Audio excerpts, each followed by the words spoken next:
నమస్కారం. ప్రేక్షకులందరికీ శుభోదయం. ఈనాటి తిరుప్పావైలో 25వ పాసురము, దానిలో ఉన్నటువంటి అంతరార్థము, విశేషార్థాన్ని పరిశీలిద్దాం. గోదాదేవి రచించినటువంటి తిరుప్పావై పాసురాలను అత్యంత సులభంగా అందరికీ అర్థమయ్యే రీతిలో డాక్టర్ కావూరి పాపయ్య శాస్త్రి గారు గోదా గీతమాలిక అనే పేరుతో తెలుగులోకి అనువదించారు.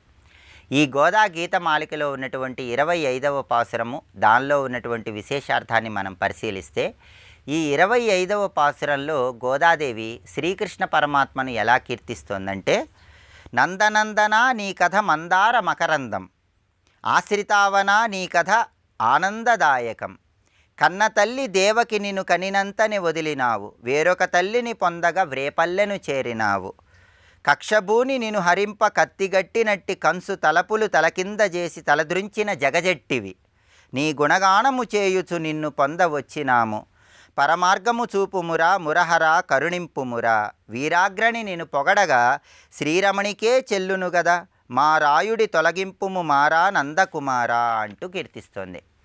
అంటే ఇక్కడ శ్రీకృష్ణ పరమాత్మ గుణగణాలను గురించి, ఆయన గొప్పతనాన్ని గురించి మంగళాశాసనం చేస్తూ గోదాదేవి పలుకుతోంది. శ్రీకృష్ణ పరమాత్మ గురించి ఏం పలుకుతోందంటే, దీనిలో ఉన్న భావాన్ని పరిశీలిస్తే, నందనందన నీ కథ మందార మకరందం, ఆశ్రితావన నీ కథలు ఆనందదాయకం, నీ లీలలు, నీ కథలు అన్నీ కూడా మాకు ఆనందదాయకమైనవి, మాకు తేనె పలుకుల్లాగా అనిపిస్తున్నాయి. కన్నతల్లి దేవకి నిన్ను కనినంతని వదిలినావు, వేరొక తల్లిని పొందగా వ్రేపల్లెను చేరినావు. అంటే కన్న తల్లిని పెంచిన తల్లిని ఇద్దరినీ కూడా అద్భుతంగా నువ్వు తరింపజేశావు స్వామి. కక్షభూని నిన్ను హరింప కత్తిగట్టినట్టి కంసు తలపులు తలక్రింద చేసి తలదుంచిన జగజెట్టివి. కక్షతో నీ గురించి ఆలోచించినటువంటి కంసుణ్ణే సంహరించినటువంటి గొప్ప పరాక్రమవంతుడివి స్వామి. నీ గుణగానము చేయుచు నిన్ను పొందవచ్చినాము, పరమార్గము చూపుముర మురహర కరుణింపుమ.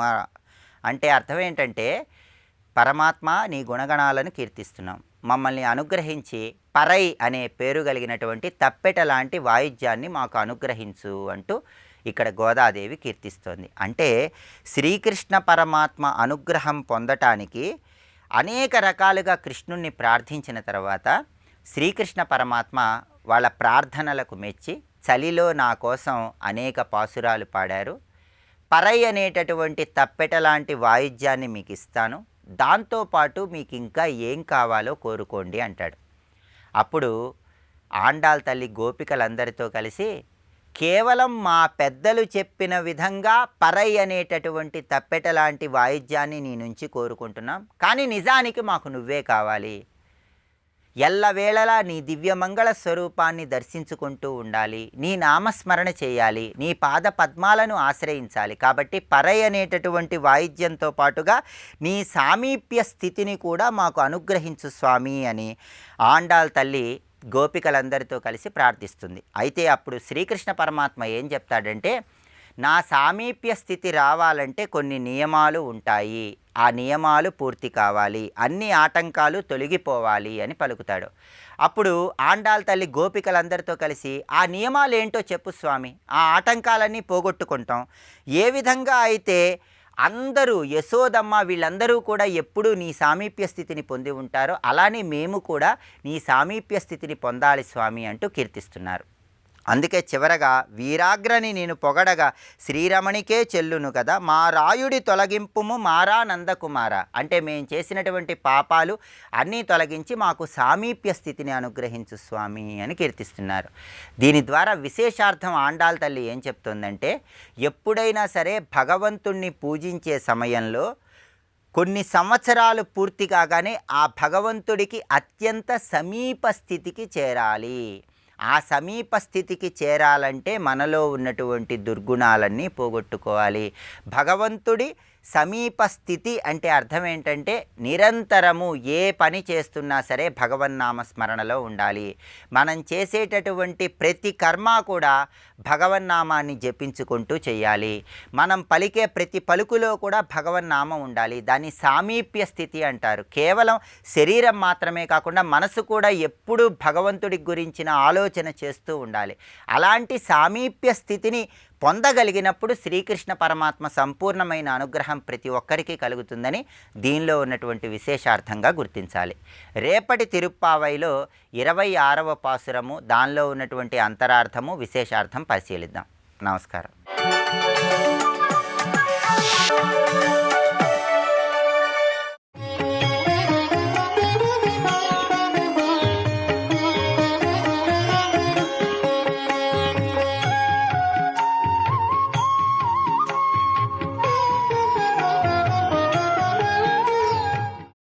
సౌందర్యలహరి గ్రంథం మనకు లభిస్తుంది. అది శివస్వరూపం. అది పూజించేవైతే ఇది చదివి పారాయణ చేసి తరించడానికి 100 శ్లోకాలు. అయితే శంకరుడు సగం రాశారు, సగం నందికేశ్వరి తీసుకున్నాడు. కథ ఎంత ప్రమాణం పక్కన పెట్టండి. 100 శ్లోకాలు ఆదిశంకరులు రచించారన్నా తప్పేం లేదు. ఎందుకంటే ఆయన శివశక్తులని ఉపాసించి అభిన్నుడైపోయాడు. ఆయన తాదాత్మ్యం చేత తాదాత్మ్య భావన కలిగినప్పుడు తాను ఉపాసించే దేవతకి తాను వేరు కాని స్థితికి వెళ్ళిపోతాడు, ఏకీభావం పొందుతాడు. ఆ స్థితిలో అతను నుంచి పలికిన ప్రతి పలుకు కూడా ఆ దేవతాభావమే పలుకుతుంది. అందుకు ఒక దేవతా ఉపాసకుడు మాట్లాడితే ఉపాస్య దైవం అతడి నుంచి పలుకుతుంది. అందున ఆదిశంకరులు లాంటి సిద్ధపురుషులు వాళ్ళు పలికే ప్రతి మాట మంత్రమే మరపురాదు, గుర్తుపెట్టుకోండి. అందుకే అటువంటి వారు రచించారు అన్నప్పుడు శివశక్తులు ఉభయుల యొక్క స్వరూపం ఇందులో ఆవిష్కరింపబడుతుంది. అయితే మన గ్రంథ స్వరూపం తెలుసుకోవడం కోసం 41 ఒక పద్ధతిలో ఉంటుంది, 59 మరొక పద్ధతిలో ఉంటాయని తెలుసుకోవడం కోసం ఈ విభాగం బాగుంది. అందుకే 41 శ్లోకాలు ఎలా ఉంటాయంటే దేనికదే ప్రత్యేకంగా ఉంటుందండి. ఆ శ్లోకానికి అదే పరిపూర్ణం. తర్వాత 42వ శ్లోకం ప్రారంభమైన దగ్గర నుంచి ఒకదానితో ఒకటి అనుబంధం. అక్కడి నుంచి అమ్మవారి యొక్క స్థూల దేహ వర్ణన కనబడుతుంది. స్థూల దేహం అంటే అర్థం ఏంటంటే సామాన్యుడు కూడా భగవంతుడు అనగానే ఒక రూపం భావిస్తాం, దాన్ని స్థూలం అంటాం. ఇప్పుడు నేను చెప్తున్నంతసేపు ఇక్కడ ఉన్న వారిలో చాలామందిలో లలితా మహాత్రిపుర సుందరి అనగానే వారికి చిత్రపటంలోనూ భావంలోనూ వాళ్ళు తలంచుకున్నటువంటి రూపం స్ఫురిస్తూనే ఉంటుంది. చెరకవిల్లు, పువ్వుల బాణాలు, పాశాంకుశములు ధరించి అరుణకాంతులతో ప్రకాశిస్తున్న తల్లి అలా స్ఫురిస్తుంటుంది. ఆ స్ఫురణ చాలా భాగ్యం అండి. దీన్ని స్థూలము అంటారు. ఇంకా లోపల సూక్ష్మములు చాలా ఉంటాయి. సూక్ష్మం అనే మాటకు అర్థం ఏంటంటే ఆలోచిస్తే కానీ అర్థం కానిది, ఇంద్రియాలతో పట్టుకోలేని దాన్ని సూక్ష్మం అంటాం. ఇంద్రియాలతో పట్టుకోలేం, బాగా ఆలోచిస్తే కానీ అర్థం కాదు, దాన్ని సూక్ష్మం అంటాం. సూక్ష్మం అంటే అణువంతుంది, చిన్నది అని కాదు అర్థం. ఇక్కడ సామాన్యంగా అర్థం కాదు, కొంచెం బుర్ర పెట్టాలి, ఆలోచించాలి. ఇంద్రియాలతో పట్టుకోలేము కనుక కన్ను, ముక్కు, చెవి అలా ఊహించడానికి కూడా అందని దాన్ని సూక్ష్మం అంటారు. అమ్మవారికి స్థూల రూపం ఉంది, సూక్ష్మ రూపం ఉంది. స్థూల రూపం అంటే సాధారణంగా మనం భావించే అరుణాం కరుణాతరంగితాక్షిం ధృత పాశాంకుశ పుష్పబాణ చాపాం అణిమాధివిరావృతా మయూకై అహమిచ్చే విభావే భవాని. కనుక 4 చేతుల్లో చెరకవిల్లు, పువ్వుల బాణాలు, పాశాంకుశములు ధరించి ఎర్రగా కూర్చున్నటువంటి తల్లి, చంద్రమౌళి అయిన తల్లి, 3 కన్నుల తల్లి. ఏ తల్లిని ధ్యానిస్తున్నామో స్థూల రూపం అంతే. అది వర్ణిస్తే కళ్ళ కట్టినట్లు వర్ణించాలి. అలా చేశారు ఆదిశంకరులు. ఆ రూపవర్ణన 42వ శ్లోకం నుంచి చేశారండి. కొన్ని శ్లోకముల వరకు చేసి తర్వాత మరికొన్ని శ్లోకముల స్తోత్ర రూపంలో రచించారు. అలాగా శిరస్సు నుంచి పాదము వరకు వర్ణించారు. ఒక్కొక్క భాగానికి ఒక్కొక్క శ్లోకం చొప్పున. ఇక లోపల సూక్ష్మమైన అంశములు ఏవైతే ఉన్నాయో అవన్నీ మొదలు చెప్పిన 41 శ్లోకాల్లో చెప్పారు. అంటే శ్రీచక్ర రహస్యాలు కానీ, అసలు అమ్మవారంటే ఏమిటో చెప్పడం కానీ, అమ్మవారిని ఉపాసించవలసిన పద్ధతులు, ఇవన్నీ సూక్ష్మములు. అంటే గురుముఖత తెలుసుకుని ఆలోచించి చక్కగా చేసుకోవాల్సినవి. ఇవన్నీ 41 శ్లోకాల్లో చెప్పారు ఆయన. అది ఆనందలహరి. ఇలా 2 విభాగాలు. అంటే విషయాన్ని అర్థం చేసుకోవడానికి మనం చక్క విభాగం చేసుకున్నాం. మన బోటిగాడైతే మొదట ఆ 42 శ్లోకాల నుంచి ఫస్ట్ పట్లు పెడతాడు, ఇది అందరికీ అర్థమవుతుంది కదా అని. కానీ శంకరులు మాత్రం మొదట ఆ సూక్ష్మ విషయాలన్నీ శ్లోకాల్లో పెట్టి తర్వాత స్థూలం పెట్టాడు. అంటే ముందు సూక్ష్మం తర్వాత స్థూలం వచ్చింది. అది ముందు సూక్ష్మం పెట్టి తర్వాత స్థూలం పెట్టాడు ఆయన. సూక్ష్మ వస్తువే స్థూలంగా వచ్చిందండి ఇక్కడ. అవి రహస్యములు. ఇంత మర్మం చక్కగా కూర్చోబెట్టారు. అయితే కొంతమంది నాకు యంత్రాలు రావు, తంత్రాలు రావు, బీజాక్షరాలు రావు, అవునా, అయితే శ్లోకాలు చదువుకో చాలు. ఆ రహస్యాలను పెట్టాడు ఆయన ఇందులో. ఒక డాక్టర్ ఒక క్యాప్సిల్ ఫారంలో రకరకాల ఔషధుల్ని పెడతాడు. నీకు అవన్నీ ఏం పెట్టాడో అనవసరం, మింగే చాలు, పనిచేస్తుంది. అలాగా మంత్రాలు, బీజాక్షరాలు, రహస్యాలు ఏం తెలుసుకోక్కర్లేదు, శ్లోకాల్లో పెట్టాను. చక్కగా భక్తిగా చదువుకో, భావం తెలుసుకో, భక్తిగా చదువుకో. మళ్ళీ చెప్తున్నా, భావం తెలుసుకో, భక్తిగా చదువుకో, చాలు, గోడవద్దు. ఇప్పుడు ప్రవచనం కూడా భావం తెలుసుకోవడం కోసం, భక్తి కలగడం కోసమే చెప్తున్నాను తప్ప ఆ రహస్యాల్లోకి వెళ్ళడం లేదు. కొంతమేరకు ఆ ఉపాసకులైన వాళ్ళకి కాస్త ఆసక్తికరంగా సూచనప్రాయంగా కొంతమేరకు ఎంత అవసరమో వాళ్ళ సాధకుల కోసం పనికొచ్చేటట్టు ఎంత చెప్పాలో అంత చెప్పడం జరుగుతుంది. మొత్తానికి భగవత్పాదుల వారు ఎంత కరుణతో, భగవత్పాదుల పేరులోనే కరుణాలయం అన్నారు. శృతిస్మృతి పురాణానామాలయం కరుణాలయం. ఆచార్యులకు ఆ అనుగ్రహ బుద్ధి కరుణ ఉండడం వల్లే మనకి ఇవన్నీ లభించాయండి. ఇక్కడ ఇందులో ఏ శ్లోకం చూస్తే ఆ శ్లోకమే చాలు అనిపించేటట్టు రచించాడు.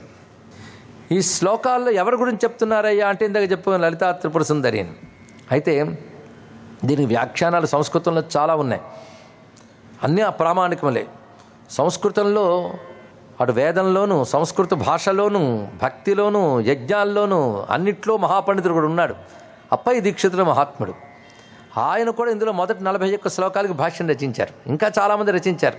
కొన్ని లభ్యమవుతున్నాయి, కొన్ని లభ్యమవట్లేదు. లభ్యమవుతున్న వాటిలో ఇప్పుడు ప్రసిద్ధిగా ఉన్నది శ్రీ లొల్ల లక్ష్మీధర పండితులు రచించినటువంటి వ్యాఖ్యానం. సౌందర్యలహరి శ్లోకాలకి వారు రచించారు.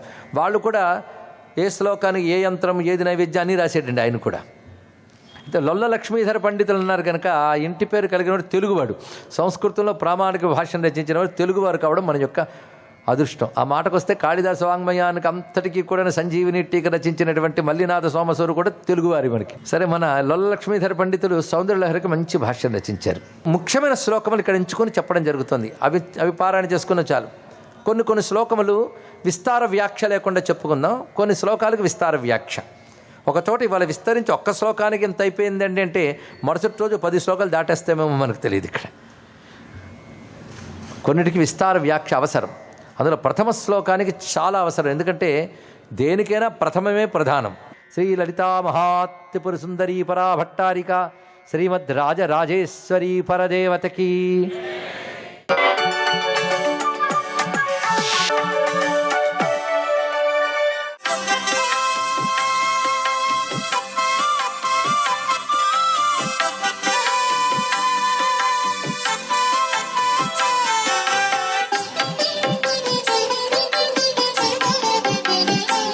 ఓం నమో నారాయణాయ.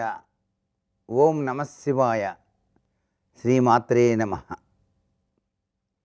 గురువారం గురువే సర్వలోకానం అన్న చందంగా లోకగురువు కృష్ణ పరమాత్మ. అందుకే కృష్ణం వందే జగద్గురుం అన్నారు. ఆయన యొక్క దివ్యవంతమైనటువంటి లీలా వినోద తత్వాన్ని గోదాదేవి కూడాను చాలా అద్వితీయంగా ధనుర్మాసం నుంచి ప్రారంభించి పాసురాలలో నిరూపణ చేసింది. చేతవెన్న ముద్ద చంగల్వ పూదండ బంగారు మొలతాడు పట్టుదట్టి సందతాయుతులను సరిమువ్వ గజ్జలు చిన్ని కృష్ణ నిన్ను చేరికొలుతూ. ఇది ప్రతి ఒక్క చిన్ని పిల్లవాడికి కూడాను నేర్పించాలండి. అలా నేర్పటం వల్ల ఏం జరుగుతుందంటే కృష్ణ పరమాత్మ యొక్క దివ్యవంతమైన అనుగ్రహం కలుగుతుంది. ఆయన కృష్ణం వందే జగద్గురుం కదండి. అందుచేత అన్నమాట చిన్నతనం నుంచే పసిపిల్లలకు కృష్ణతత్వాన్ని ప్రబోధం చేసినట్లయితే వారి జీవన గమనంలో అద్వితీయమైనటువంటి అభివృద్ధిని సాధించడానికి ఆ పరమాత్మ సహకరిస్తాడు సుమా.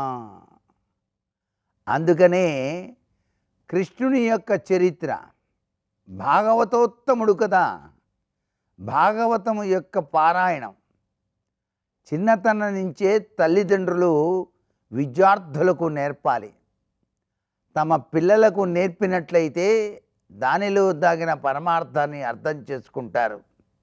అందుకే విష్ణు చిత్తుడు కూడాను తనకి తోటలో లభ్యపడినటువంటి ఆ చిన్న బాలికకు చిన్నతనం నుంచే కృష్ణ పరమాత్మ యొక్క అద్భుత లీలాతత్వ వినోదాన్ని, ఆయన యొక్క పరమాత్మ లీలని విశదీకరించేసరికి ఆమెలో రంగనాయకుడే తనకు భర్తగా కావాలి అనే సంకల్పం బలంగా వచ్చి తీరిందన్నమాట. ప్రతినిత్యం కూడాను ఆ శ్రీరంగనాథుని మనసు నిండా తలుచుకుంటూ పాసురాలలో కూడాను కృష్ణలీలామృత తత్వాన్ని చక్కగా విశదీకరించింది. చిన్నితనంలో కృష్ణుడు చేసినటువంటి చిన్ని చిన్ని చేష్టలు, అలాగే ఆయన పరాక్రమలీలా వినోద తత్వాలు, ఆయన ఆచరించినటువంటి ధర్మ మార్గ సూత్రాలు, ఇవన్నిటినీ గోదాదేవి తన పాసురాలలో చక్కగా మనస్ఫూర్తిగా ధ్యానం చేస్తూ లిఖించింది. అందుకే మనం ఈనాటికి ఆ పాసురాల్ని పఠనం చేసి పునీతులమవుతున్నామన్నమాట. సర్వే జనా సుఖినో భవంతు.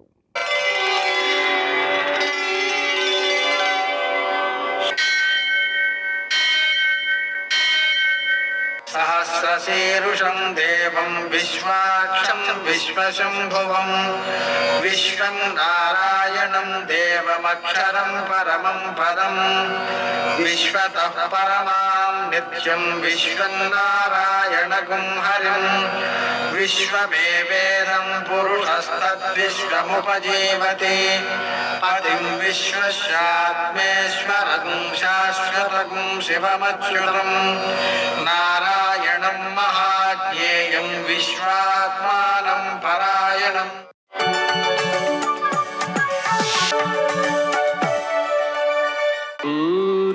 శౌర్యమథేందురింద్రపదవీ సన్మంగళం మంగళం. నమస్తే భగవన్ దేవదత్తాత్రేయ జగత్ప్రభో సర్వబాధా ప్రశమనం కురు శాంతిం ప్రయచ్చమే. నేటి కాలమాన విశేషాలను గమనిద్దాం. స్వస్తి శ్రీ చాంద్రమాన క్రోధినామ సంవత్సరం, ఉత్తరాయణం, కొన్ని పంచాంగాల్లో దక్షిణాయనం, హేమంత ఋతువు, పుష్యమాసం, శుక్లపక్షం, గురువారం. సూర్యోదయం 6:52 సూర్యాస్తమయం 5:53. తిథి దశమి, మధ్యాహ్నం 12:22 వరకు. నక్షత్రం భరణి, మధ్యాహ్నం 3:06 వరకు. వర్జం రాత్రి 2:26 నుంచి 3:56 వరకు. దుర్ముహూర్తం ఉదయం 10:32 నుంచి 11:16 వరకు. మధ్యాహ్నం 2:57 నుంచి 3:41 వరకు. అమృతకాలం ఉదయం 10:35 నుంచి మధ్యాహ్నం 12:05 వరకు. రాహుకాలం గురువారం కాబట్టి మధ్యాహ్నం 1:30 నుంచి 3 గంటల వరకు. అష్టకవర్గరీత్యా శుభప్రదమైన సమయం ఉదయం 7 గంటలకి. నేటి విశేషం గురువారం. అలాగనే రైవత మన్వాది ప్రయుక్త శ్రాద్ధాదులు. గురువారం కాబట్టి దత్తాత్రేయుడిని ఆరాధించుకోవడం ద్వారా మనకు దత్తాత్రేయుడు, అనఘాదేవి ఇద్దరిని ఆర్థికపరమైనటువంటి ఇబ్బందులు తొలగుతాయి, ప్రయోజనాలు కలుగుతాయి, ధనాన్ని సద్వినియోగం చేసేటువంటి లక్షణం పెరుగుతుంది. ప్రకృతి నుంచి మనం జరిగే ఘటనలన్నిటి నుంచి కూడా జ్ఞానాన్ని సంపాదించుకోగలిగిన నేర్పు పెరుగుతుంది. అలాగనే ఈరోజు 25వ శుభదివసం. ధనుర్మాసంలో 25వ శుభదివసం సందర్భంగా గోదాదేవి మనకు వస్తున్న సందేశం ఏమిటి అంటే, పరమ భాగ్యవతి అయినటువంటి దేవకీదేవి ముద్దుల పట్టిగా, యశోదాదేవికి అల్లారు ముద్దుబిడ్డగా, శుక్లపక్షంలో చంద్రునిలాగా పెరుగుతూ గూఢచారుల వల్ల ఈ విషయాన్ని తెలుసుకున్నటువంటి కంసుడు నిన్ను మట్టుబెట్టడం కోసం ఆలోచిస్తూ ఉంటే అతని యత్నాలన్నిటినీ కూడా వ్యర్థం చేసి అతన్ని సంహరించినటువంటి భక్త వత్సలుడివి. నిన్ను భక్తిపూర్వకంగా ప్రార్థించి నీ సన్నిధికి చేరాం.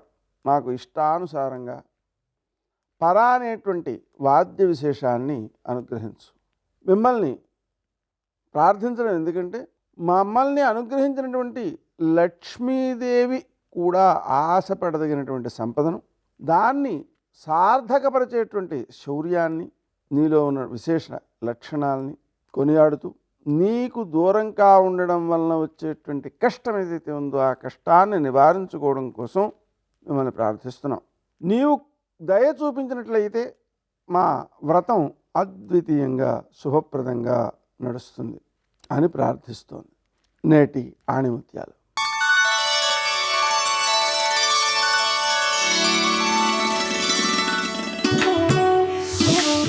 జీవితం శాశ్వతం కాదు, డబ్బు శాశ్వతం కాదు, శాశ్వతంగా నిలిచేది ఒక్క మంచితనం మాత్రమే.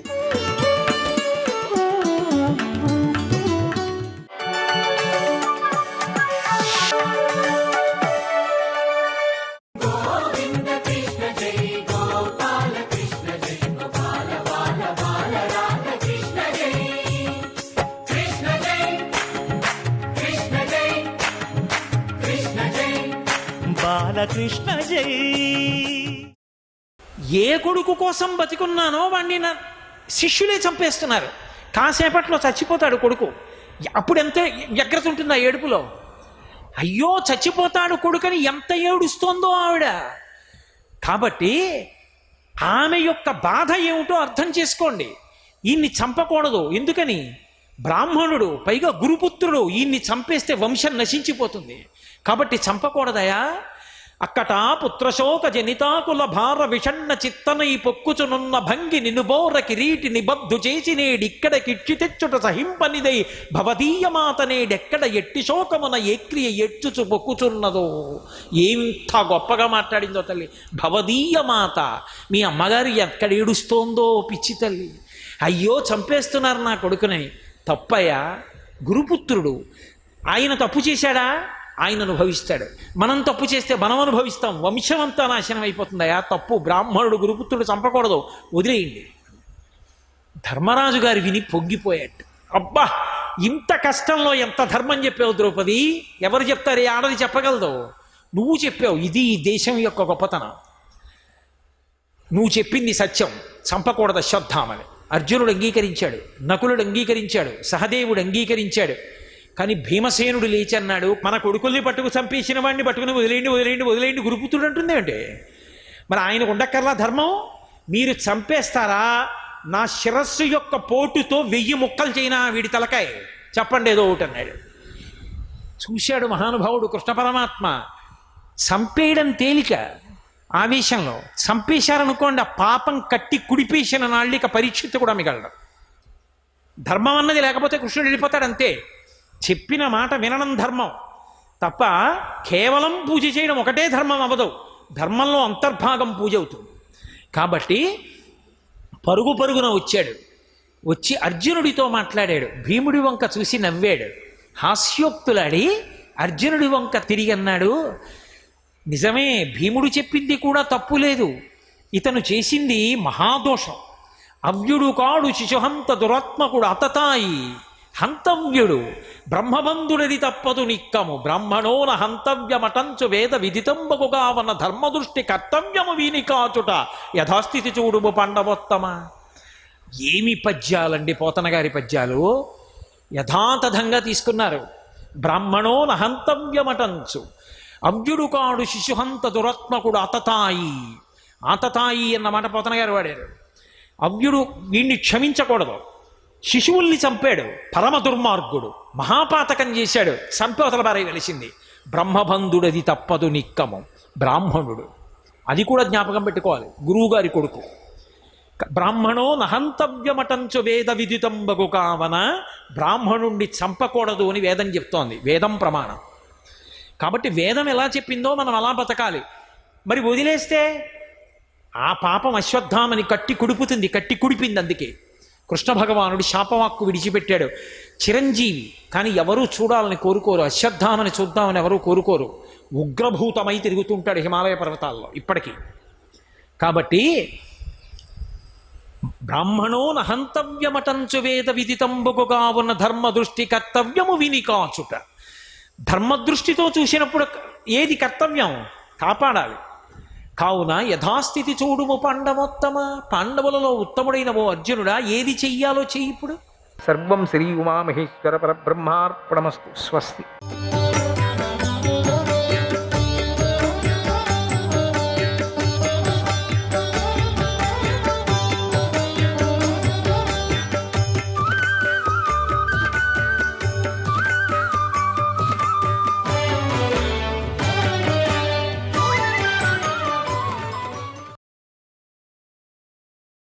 గపస్థి కిరణాలు గలవాడు, రశ్మిమంతుడు, సూర్యస్వరూపుడు, బ్రహ్మకృతు, వేదకర్త, వేదాలను ఆవిష్కరించినవాడు.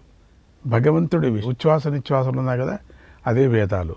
బ్రాహ్మీ, వేదాధ్యయనం చేసేవాడు కూడా. బ్రహ్మవిత్, వేదార్థం తెలిసినవాడు. బ్రహ్మణ, బ్రహ్మనిష్ఠుడు, పరబ్రహ్మమునందు లగ్నమైన మనస్సు కలవాడు. బ్రహ్మ అనగా బ్రాహ్మణుడు, వేదాలను ప్రవచనం చేసేవాడు. గతి, బ్రహ్మనిష్ఠులకు ప్రాప్తి స్థానమైనవాడు. అనంతరూప, అనంతమైన రూపం గలవాడు. అనంతాలైన రూపాలు గలవాడు, నైకాత్మ అనేక శరీరాలను ధరించినవాడు, స్వయం భువస్తిగ్మ తేజాహ. ఇక్కడ స్వయంభూ శబ్దానికి బ్రహ్మ అని అర్థం. బ్రహ్మ దృష్టిలో శివుడు తీక్ష్ణమైన తేజస్సు కలవాడు, దుస్సహమైన పరాక్రమం కలవాడు. బ్రహ్మదేవుడు శిరస్సును శివుడు ఛేదించాడు. ఊర్ధ్వగాత్మా పశుపతిర్వాతరంహా మనోజవః చందనీ పద్మనాళాగ్రస్సురభ్యుత్తరణో నరః. ఊర్ధ్వగాత్మ ఉపాధులను దాటిపోయిన ఆత్మస్వరూపం గలవాడు. పశుపతి పశువులకు జీవులకు పతి. వాతరంహ వాయువేగం గలవాడు. మనోజవః మనోవేగం కలవాడు. సర్వగతుడు. చందని చందనము మొదలైన వాటితో పూయబడిన శరీరం గలవాడు. పద్మనాళాగ్రహ పద్మనాళము అగ్రమందు గలవాడు. సురభ్యుత్తరణ సురభిని ఊర్ధ్వపదం నుండి క్రిందికి దింపేసినవాడు. లింగోద్భవ సమయంలో అసత్యమాడినందుకు సురభి దర్పాన్ని అణచినవాడు. నరహ నరహ ఎవడి అంతాన్ని చూడలేమో అతడు శివుడు అని భావం. శివుడు ఆద్యాంతాలు బ్రహ్మాదులు కూడా గ్రహింపలేకపోయారు. కర్ణికారమహాస్రగ్వీ నీలమౌళిః పినాకధృత్ ఉమాపతిరుమాకాంతః జాహ్నవీధృదుమాధవః. కర్ణికార మహాస్రగ్వి కర్ణికార పుష్పాలతో చేసిన పెద్ద దండను ధరించినవాడు. నీలమౌళి ఇంద్రనీలమణిమయమైనటువంటి కిరీటం మౌళి తల మీద కలవాడు. పినాకధృత్ పినాకమనుడి ధనస్సును ధరించినవాడు. ఉమాపతి ఉమా బ్రహ్మ విద్యకు పతి. యథేష్టంగా వినియోగించగల బ్రహ్మ విద్య కలవాడు. ఉమాకాంత ఆ బ్రహ్మ విద్య చేతనే ఉమాదేవిచే వరించబడ్డవాడు. జాహ్నవీధృత్ జాహ్న మహర్షి చెవి నుండి ఉద్భవించింది గంగ కదా, ఆమెను మళ్ళీ ధరించినవాడు. ఉమాధవః హిమవంతుడి కూతురైన ఉమాదేవికి భర్త. వరో వరాహో వరదో వరేణ్యస్సు మహాస్వనః మహాప్రసాదో దమన శత్రుః శ్వేతపింగళః. వరో వరాహ ఆద్యుడైన భూమి ఆద్యుడు ఉద్ధరించిన యజ్ఞవరాహమూర్తి రూపుడు. వరద శ్రేష్ఠులైన నానావతారాలతో జగత్తును పాలించేవాడు. వరేణ్య వరేణ్యుడు వరిణీయుడు వరింపదగినవాడు. సుమహాస్వన గొప్ప గర్జన చేయువాడు. హయగ్రీవరూపుడు. మహాప్రసాద భక్తులపై మహానుగ్రహము చూపించేవాడు. దమన దమనము మొల్లలులాగా పరిమళం గలవాడు. దమనం చేత పూజింపబడినవాడు. శత్రువులను అణిచివేసేవాడు. శత్రుహ కామాది శత్రువులను చంపేవాడు. శ్వేతపింగళ అర్ధనారీశ్వరుడికి కుడి అంటే దక్షిణ భాగం తెల్లనిది, వామ అంటే ఎడమ భాగం పింగళవర్ణం గలది కనుక శివుడు శ్వేతపింగళుడు. పీతాత్మా పరమాత్మా చ ప్రయతాత్మా ప్రధానధృత్ సర్వపార్శ్వముఖశ్రియక్షో ధర్మసాధారణో వరః. పీతాత్మ బంగారు వర్ణం గల శరీరం గలవాడు. పరమాత్మ అన్నమయ ప్రాణమయ మనోమయ విజ్ఞానమయ ఆనందమయములనే 5 కోశాలను మించిన పరమాత్మ స్వరూపుడు. ఆనందమాత్ర స్వరూపుడు. ప్రయతాత్మ శుద్ధమైన చిత్తం గలవాడు. ప్రధాన ధృత్ త్రిగుణాత్మకమైన జగత్కారణము అజ్ఞానము ప్రధానమనమడుగుతుంది, దానిని అధిష్ఠించినవాడు. సర్వపార్శ్వముఖ 4 పక్కలను ఊర్ధ్వభాగానికి ముఖములు గలవాడు. కావుననే పంచవక్త్రుడు. త్ర్యక్ష 3 నేత్రాలు గలవాడు. సూర్య చంద్ర అగ్ని రూపాలు నేత్రములు. ధర్మ సాధారణో వరహ ధర్మానికి పుణ్యానికి అనురూపమైన ప్రసాదం కలవాడు. చరాచరాత్మా సూక్ష్మాత్మా అమృతో గోవృషేశ్వరః సాధ్యర్షిర్వసురాదిత్యః వివస్వాన్ సవితామృతః. చరాచరాత్మ చరాచర ప్రాణులకు ఆత్మరూపుడు. రలయోరభేద ఆకాశ మార్గాలు రెండు, ఒకటి చలము, రెండవది అచలము. మొదటిది ఆవృత్తి మార్గము, రెండవది అనావృత్తి మార్గము. మొదటిది కర్మానురూపము, రెండవది ప్రసాదానురూపము. అటు చలాచల చరాచర మార్గాలే తానైన వాడు శివుడు. సూక్ష్మాత్మ పై మార్గాలు రెండిటిలో కూడా కనిపించని సూక్ష్మరూపుడు కూడా అని చెప్పుకోవచ్చు. ఇక్కడ అమృతో గోవృషేశ్వర, అమృతుడంటే మరణవర్జితుడు, నిష్కాముడు. గోవృష, పృథివీకి పతి అనగా ధర్మము, ధర్మానికి ఈశ్వరుడు, నిష్కామ ధర్మానికి అమృతత్వాన్ని మోక్షరూపమైన ఫలాన్ని ఇవ్వటానికి సమర్థుడు. సాధ్యర్షి, సాధ్యులంటే దేవతలకు దేవతలు, అంటే వారికి ఋషి ఆచార్యుడు. వసురాదిత్య, అదితి పుత్రుడైనటువంటి వసుస్వరూపుడు. వివస్వాన్ సవితామృత, వివస్వాన్ సవితా అమృత, ఈ మూడును కలిసి ఒకే నామం. దీనికి సూర్యుడని అర్థం, చంద్రుడని కూడా అర్థమవుతున్నది. వ్యాససర్గస్సు సంక్షేపో విస్తరః పర్యయో నరః ఋతు సంవత్సరో మాసః పక్ష సంఖ్యా సమాపనః. వ్యాస, పురాణ ఇతిహాసాలను సృష్టించినవాడు, విస్తారమైన రూపం గలవాడు. సర్గ సుసంక్షేపో విస్తరః, వేదాలను విభజించినవాడు, వాటిని సంక్షిప్తంగా సూత్రాలుగాను పురాణాలుగాను విస్తరించి ప్రశిష్యులకు బోధించినవాడు. ఈ పదాలను ఒకే నామంగా చెప్పాలి. హోమములో అయితే ఓం సర్గాయ సుసంక్షేపాయ విస్తరాయ స్వాహ, నామావళిలో అయితే ఓం నమః సర్గాయ సుసంక్షేపాయ విస్తరాయ అని చెప్పాలి. పర్యయో నరః, అంతటా వ్యాపించేవాడు, అతడే జీవుడు. సమష్టి జీవుడైన వైశ్వానర రూపుడు కూడా తానే. ఋతు, ఋతుస్వరూపుడు. సంవత్సర, సంవత్సర స్వరూపుడు. మాస, మాసస్వరూపుడు. పక్ష, పక్షస్వరూపుడు. సంఖ్యా సమాపన, ఋతువులు మొదలైన సంఖ్యా సమాప్తి స్వరూపుడు.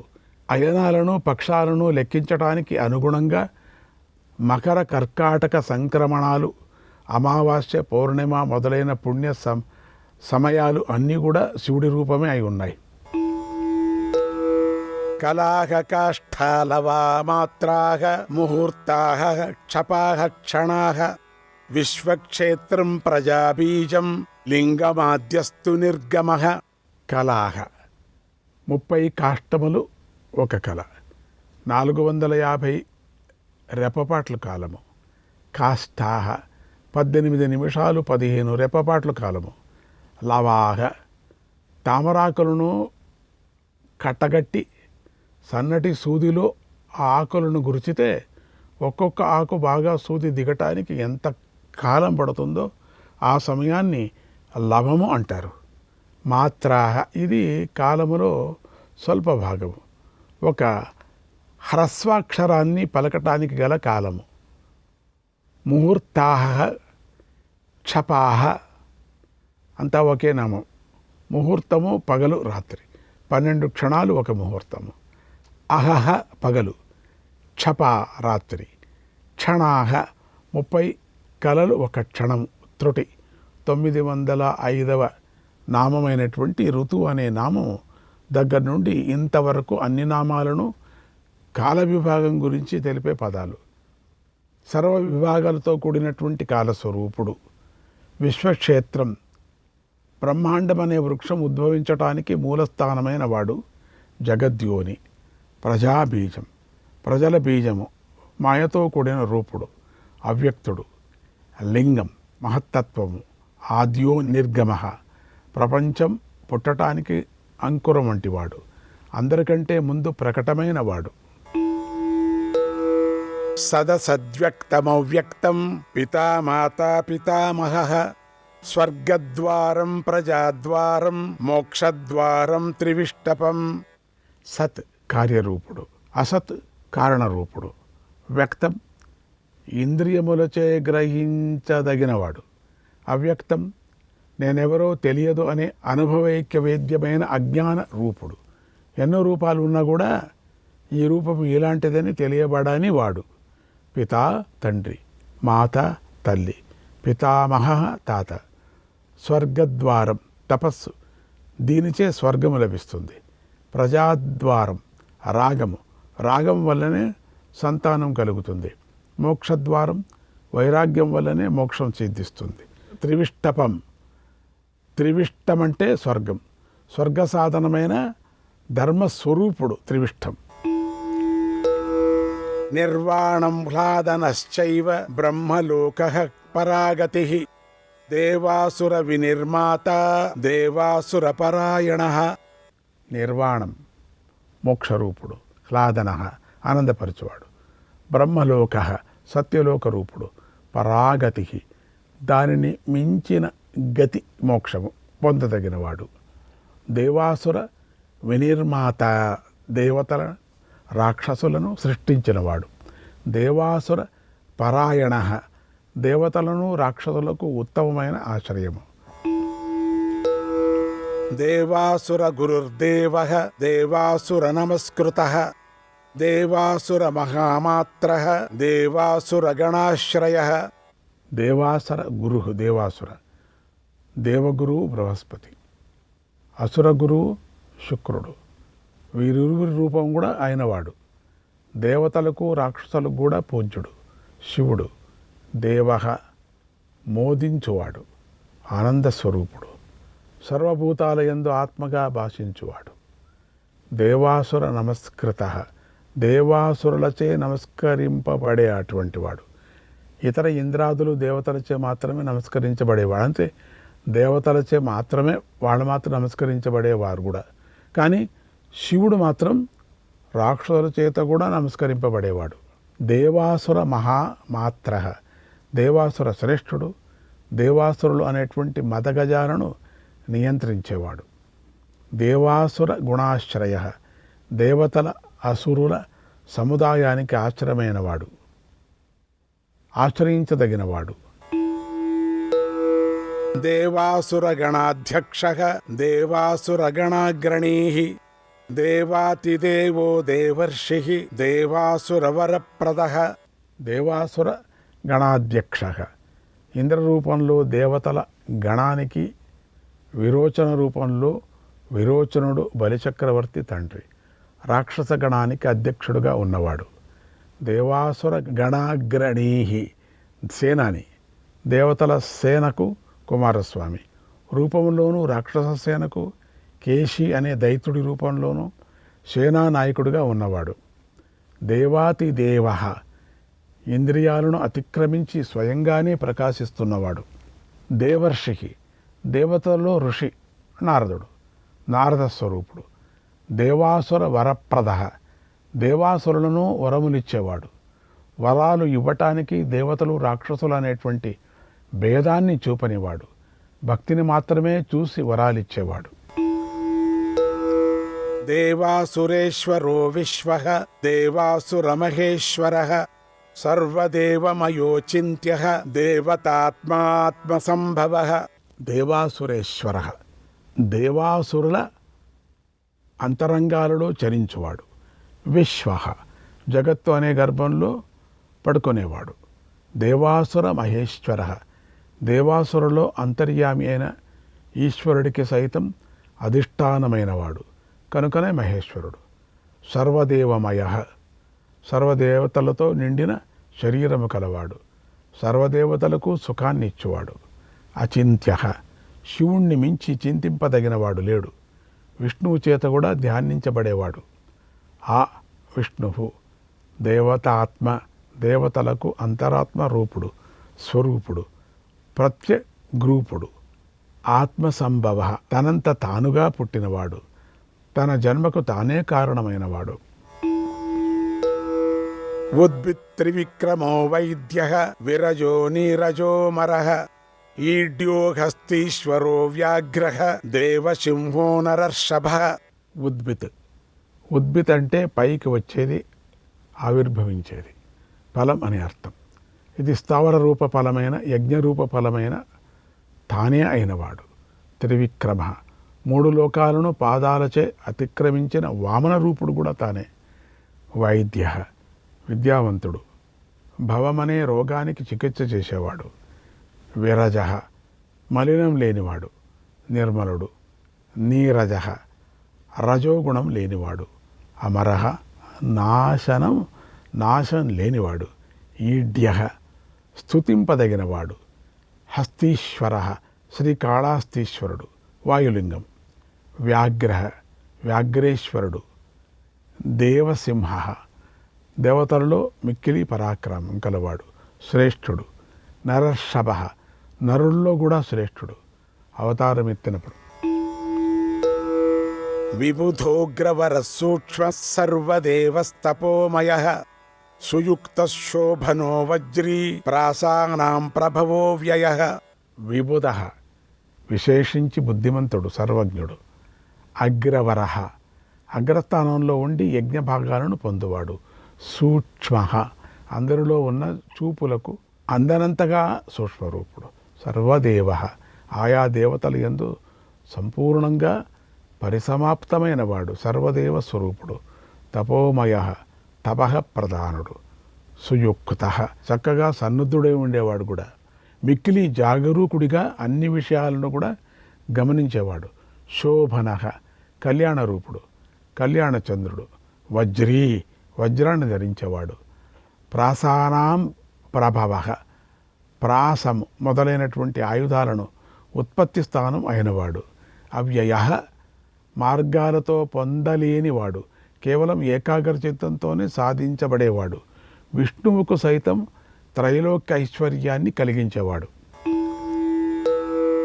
గుహకాంతో నిజ సర్గ పవిత్రం సర్వపావన శృంగీ శృంగ ప్రియో బభ్రూ రాజరాజో నిరామయ. గుహ, కుమారస్వామి రూపుడు. కాంత, ఆనందానికి పరాకాష్ఠ అయినవాడు. నిజ సర్గ, తనను తాను సృష్టించుకునేవాడు. పవిత్రం, పవి, వజ్రాయుధము, వజ్రపాతంతో సమానమైన మృత్యు దుఃఖం నుండి రక్షించేవాడు. సర్వపావన, బ్రహ్మదేవుడు మొదలైన వారికి సైతం శుద్ధీకరణులైన వాడు. శృంగి, వృషభాది రూపుడు. శృంగం, కొమ్ము, కైలాసగిరి స్వరూపుడు. శృంగప్రియ, పర్వత శిఖరాన్ని ఆశ్రయించేవాడు. బభ్రుహు, శని రూపుడు. బభ్రుహు, శివుడు, పింగళవర్ణం గలవాడు. విభర్త లోకాన్, లోకాలను భరించువాడు. రాజ, యక్షులకు రాజకుబేరుడు, కుబేర రూపుడు. నిరామయ, నిర్దోషుడు.